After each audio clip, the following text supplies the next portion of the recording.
Dans une précédente vidéo, je te présentais 7 lois de décentralisation à connaître parfaitement pour ton concours de la fonction publique territoriale et je commençais à te dire quelles sont les lois qui vont dans le sens de plus de décentralisation, dans le sens de ce processus décentralisateur, et lesquelles me paraissaient être un peu moins allant dans le bon sens. Dans cette vidéo, je voudrais aller plus loin dans l'analyse personnelle en te proposant mon top 3 des lois de décentralisation, donc pour moi les lois qui vont dans le bon sens. Alors bien sûr, il faut que je te définisse un peu mes critères du bon sens, parce que ce sera pas forcément la même définition pour tout le monde. Donc pour moi, c'est premièrement plus d'autonomie vis-à-vis de l'État, deuxièmement plus de clarté dans le qui fait quoi, donc tu sais la problématique qu'on a parfois à identifier quelle administration s'occupe de quelle compétence ou de quel problème. Et donc le troisième critère de bon sens selon moi, c'est de placer les décisions au plus proche des citoyens. C'est ce qu'on appelle en droit le principe de subsidiarité. Alors il est évident que si toi tu as d'autres critères que moi, donc par exemple la taille d'une collectivité, je sais que beaucoup de gens, pour eux, le critère de la taille est plutôt de la taille importante, d'avoir des grosses collectivités, c'est quelque chose d'important pour eux, donc évidemment on n'aura pas le même top 3. Et tu vas voir que ces lois de mon top 3 sont déjà dans ma précédente vidéo, mais là je voudrais juste en parler sous un angle un peu différent, lié à ma vision de ce que doit être la décentralisation. Et cet exercice de prendre une loi de décentralisation et d'en parler sous différents angles, c'est quelque chose que je te conseille de faire pour t'entraîner notamment à l'épreuve orale, parce que, je te donne un exemple pour que ce soit plus clair. Si on te pose la question qu'est-ce que la loi NOTRe, c'est pas du tout la même question que pensez-vous de la loi NOTRe. Tu vois bien que les réponses apportées seront vraiment différentes de l'une à l'autre question, puisque dans l'une on est plutôt sur de la théorie, du cours, de l'apprentissage, et dans l'autre on est dans l'analyse plus personnelle, donc tu vois que c'est pas du tout la même chose. Et clairement tu dois être en capacité de répondre à ces deux types de questions. Bien sûr, avant de pouvoir jouer entre guillemets avec ces lois de décentralisation, il faut absolument bien les maîtriser. C'est ce qu'on te propose de faire avec Catherine dans notre cours État et décentralisation, dans lequel on a des quiz, on a des mind maps, on a des audios, bref on a tout un tas d'outils comme ça qui sont agencés dans des propositions de calendrier pour s'adapter le plus possible à ton environnement, professionnel, familial, etc. Et du coup, si ça t'intéresse, je te mets le lien en description sous la vidéo. Allez, maintenant on passe au top 3 par ordre chronologique. La première loi dont je voudrais te parler, c'est la loi du 2 mars 1982 relative aux droits et libertés des communes, des départements et des régions. Peut-être que je te saoule avec cette loi parce que ça fait plusieurs fois que je t'en parle, mais premièrement, c'est elle qui déclenche le processus décentralisateur contemporain. Et deuxièmement, c'est en répétant aussi qu'on apprend. Donc tu dois maintenant le savoir par cœur, c'est grâce à cette loi qu'on n'a plus de tutelle du préfet, donc de l'État, vers les collectivités, envers les collectivités. C'est donc depuis cette loi que les exécutifs locaux peuvent vraiment avoir des projets de territoire sans que l'État n'intervienne politiquement. C'est ce qu'on appelle le principe de libre administration par des conseils élus. Ça, c'est l'article 1 de la loi qui nous le dit. Donc cette liberté, bien sûr, elle a un cadre, on peut pas faire n'importe quoi non plus. Notamment, le cadre, c'est celui du respect des normes juridiques supérieures, ce qu'on appelle la hiérarchie des normes, et aussi sous le contrôle quand même du préfet, non plus le contrôle politique qu'on connaissait avant, mais le contrôle juridique avec le contrôle de légalité. Mais ce contrôle, il a plus rien à voir avec celui qu'on connaissait avant 82, puisque le préfet ne peut plus se prononcer que sur la légalité d'un acte pris par une collectivité territoriale, et non plus sur son opportunité politique. Et ça change tout. C'est un point fondamental dans l'histoire de notre démocratie, puisque c'est depuis cette loi que des exécutifs locaux peuvent prendre des décisions politiques et en assumer pleinement leurs responsabilités, donc que ce soit en positif ou en négatif d'ailleurs, et sans se cacher derrière un État qui leur mettrait des bâtons dans les roues, qui ferait en sorte qu'ils ne peuvent pas agir librement. Alors certains d'entre vous me diront peut-être que l'État a d'autres moyens de mettre la pression sur les collectivités, notamment avec la baisse des dotations, mais là c'est un petit peu technique, en tout cas trop technique pour cette vidéo, donc je m'attarderai pas là-dessus. Mais en tout cas, dans le principe, depuis cette loi de 82, on a quand même une vraie liberté d'action pour les collectivités territoriales. Donc ce qu'on peut dire aussi à partir de cette loi, c'est qu'il y a une vraie diffusion du pouvoir politique à l'échelon local, et les élus locaux sont de véritables acteurs politiques à part entière. Mais plus largement, cette loi, pour moi, c'est le socle culturel de la décentralisation. Je parle de socle culturel parce que pour moi, cette loi, c'est pas juste la juxtaposition de règles juridiques techniques, elle est là plutôt pour nous proposer un horizon, un esprit. L'idée que le pouvoir doit se diffuser sur tout le territoire et ne pas être hyper centralisé, donc là en l'occurrence en France à Paris, alors que les acteurs locaux sont sur le terrain et donc les mieux à même de prendre des décisions de portée locale. Le projet de décentralisation par la loi de 82, finalement c'est une proposition de changement de paradigme sur la culture du pouvoir dans notre pays. Donc pour t'illustrer ça, je voudrais te lire une citation de Gaston Defferre, qui est un petit peu à l'origine quand même de ces lois-là. Donc il nous dit que la décentralisation ne sera vraiment réussie, c'est-à-dire qu'elle sera perceptible par les citoyens, que le jour où la décentralisation administrative et politique sera suivie, complétée par une décentralisation culturelle et économique.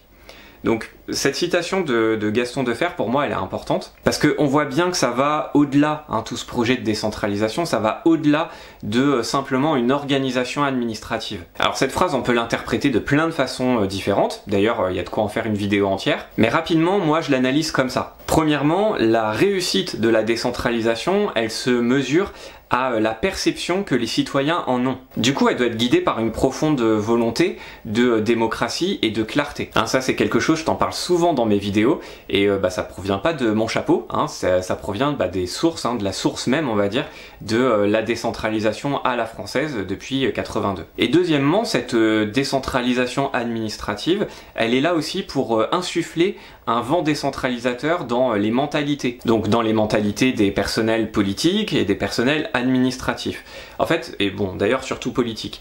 Mais en gros, l'idée, c'est de se dire que face à un problème, face à une volonté de réorganisation du pays, ou voilà, face à une crise, enfin, dès que la chose politique prend un peu le dessus, eh bien la décentralisation devrait être un réflexe. Donc l'un des objectifs de cette loi, c'était aussi d'imposer, entre guillemets, dans les mentalités, cette volonté de décentralisation dans la gouvernance du pays. Bon, c'est pas forcément une réussite à tous les points, on le voit avec la crise là du coronavirus où l'État s'est vraiment recentralisé, mais bon, on va pas être négatif, il y a quand même pas mal de dossiers où on voit que la décentralisation a été mise en œuvre et plutôt positivement, mais on voit que depuis 82, c'est pas encore gagné tout ça. Alors la deuxième loi de mon top 3, c'est la loi du 7 janvier 1983 relative à la répartition des compétences entre les communes, les départements, les régions et l'État. Bon, techniquement on devrait aussi incorporer la loi du 22 juillet 83 qui complète cette première loi, mais bon, on va dire que on va tricher un peu pour que ça reste entre un top 3 et on va garder seulement la première. Donc dans la loi précédente, la numéro 1, la loi de 82, on disait déjà en fait que les compétences allaient être réparties entre les communes, les départements et les régions.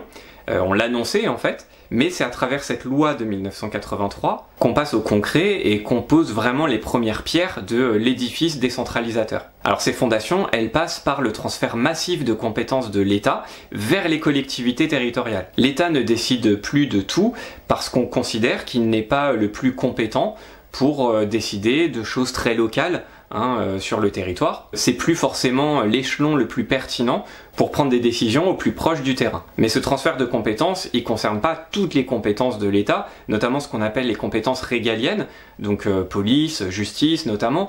Là, on ne transfère pas du tout ces compétences-là, on y va petit à petit. De toute façon, encore aujourd'hui, les compétences régaliennes sont du domaine de l'État, mais on a quand même des compétences importantes comme l'urbanisme, comme le social, comme le développement économique, qui sont transférées respectivement aux communes, aux départements et aux régions. Un élément important dès le début de cette décentralisation, c'est que chaque niveau de collectivité territoriale a ses propres compétences. Par exemple, je te disais le développement économique aux régions, cette compétence, elle est pas, on ne la retrouve pas chez les communes ou au département. Tout simplement pour éviter les doublons et pour éviter que un niveau de collectivité finalement prenne la tutelle sur les autres niveaux de collectivité. Aujourd'hui, on a une vision un peu différente de cette non-tutelle d'une collectivité sur une autre, parce qu'on est bien avancé dans le processus, mais à la base c'est avec cette idée de bien séparer les compétences pour que naturellement il n'y ait pas de tutelle d'une collectivité sur une autre. Et donc pour moi cette loi c'est vraiment une loi essentielle du processus décentralisateur parce qu'elle permet d'aller au plus près des citoyens, on est toujours dans cette dynamique là, et en plus de ça d'avoir le mérite de la clarté, puisque on part sur voilà, telle compétence et tel niveau de collectivité, donc c'est assez clair aussi dans l'esprit du citoyen, c'est découpé assez nettement. Et voilà, ce mérite de la clarté, pour moi il est important au niveau démocratique aussi, je t'en ai parlé dans une précédente vidéo, hein, le fait d'avoir une organisation administrative claire, pour moi c'est un enjeu démocratique fort, mais malheureusement aujourd'hui à force d'exceptions, à force de schémas directeurs, à force de différenciation territoriale, le nouveau terme à la mode entre guillemets, eh bien on s'éloigne petit à petit de cet esprit originel qui est pourtant très important pour moi. Et enfin, troisième loi de mon top 3, toujours par ordre chronologique, c'est la loi constitutionnelle du 28 mars 2003 relative à l'organisation décentralisée de la République. Alors techniquement, encore une fois, plus les lois organiques qui en découlent, mais bon là c'est pour rentrer dans le détail. En tout cas, bon, c'est la loi constitutionnelle que j'ai sélectionnée, et comme son nom l'indique, son principal apport c'est de rendre constitutionnelle l'organisation décentralisée de la République. Donc là on grave vraiment dans le marbre de la Constitution le fait que la décentralisation, c'est plus quelque chose à la marge, c'est au cœur de notre organisation administrative, et ça c'est vraiment une évolution majeure puisque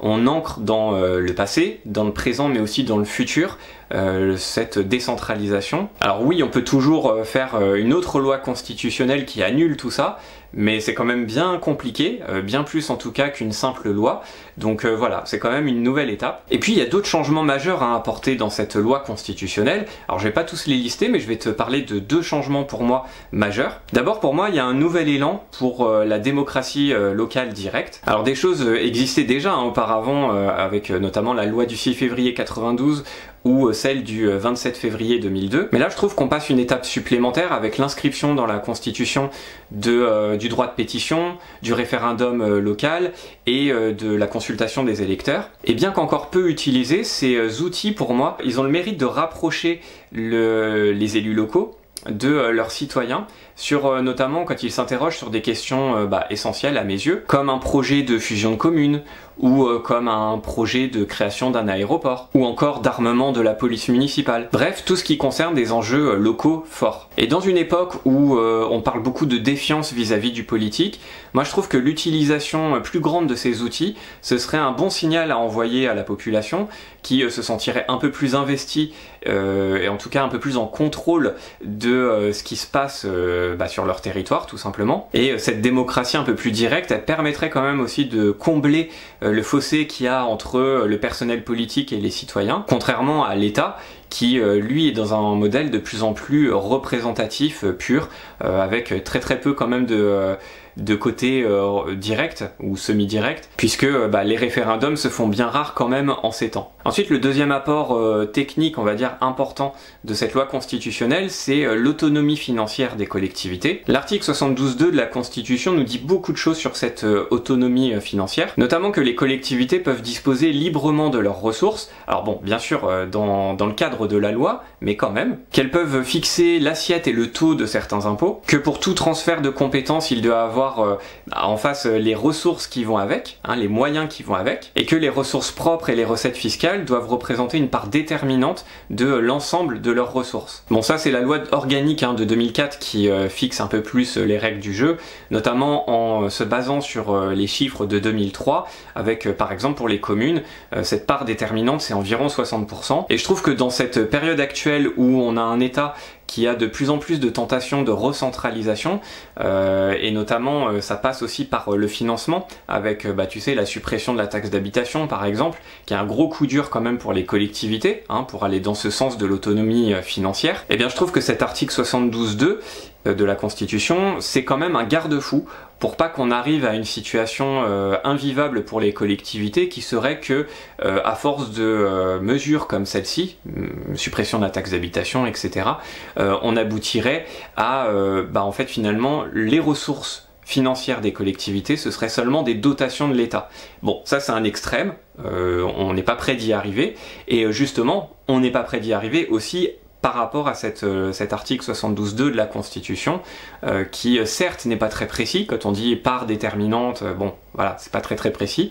Mais avec la loi organique de 2004 derrière, on a quand même ce garde-fou. Donc pour les communes, c'est 60%, pour les départements et les régions, c'est d'autres chiffres. Et cette situation où les collectivités seraient financées à 100% par des dotations de l'État, elle est vraiment à éviter parce que ce serait la mort de la libre administration des collectivités. Donc pour moi, cette loi constitutionnelle, elle apporte aussi cette sécurité supplémentaire aux collectivités d'un point de vue équilibre des ressources financières. Donc voilà pour mon top 3 des lois de décentralisation qui pour moi amènent plus d'autonomie, de clarté et de démocratie. Donc c'est vraiment les 3 piliers pour moi de la décentralisation. Et maintenant ce que je te propose, c'est de faire toi aussi l'exercice en me disant en commentaire là en dessous de la vidéo quelles sont tes 3 lois de décentralisation préférées en fonction de toi, tes critères du bon sens. Qu'est-ce que c'est pour toi une bonne décentralisation? C'est peut-être pas les mêmes critères que les miens. Donc voilà, je te laisse me dire en commentaire. Moi je vais lire tous les commentaires, ça va m'intéresser d'avoir vos retours. Et en faisant cet exercice, tu vas voir que tu vas consolider ton apprentissage parce que au lieu de juste lire un peu passivement, tu vas réfléchir, tu vas essayer de construire un argumentaire et du coup tu vas mieux retenir ce que tu apprends. Et si tu as du mal à réviser tout ce qui est loi de décentralisation, bon pour rappel, tu as en dessous le lien vers notre cours État et décentralisation avec Catherine qui pourra t'aider. Voilà, c'est tout pour moi, j'espère que ça t'a plu, que tu as appris 2-3 trucs comme d'habitude et je te dis à très bientôt pour une nouvelle vidéo. Salut!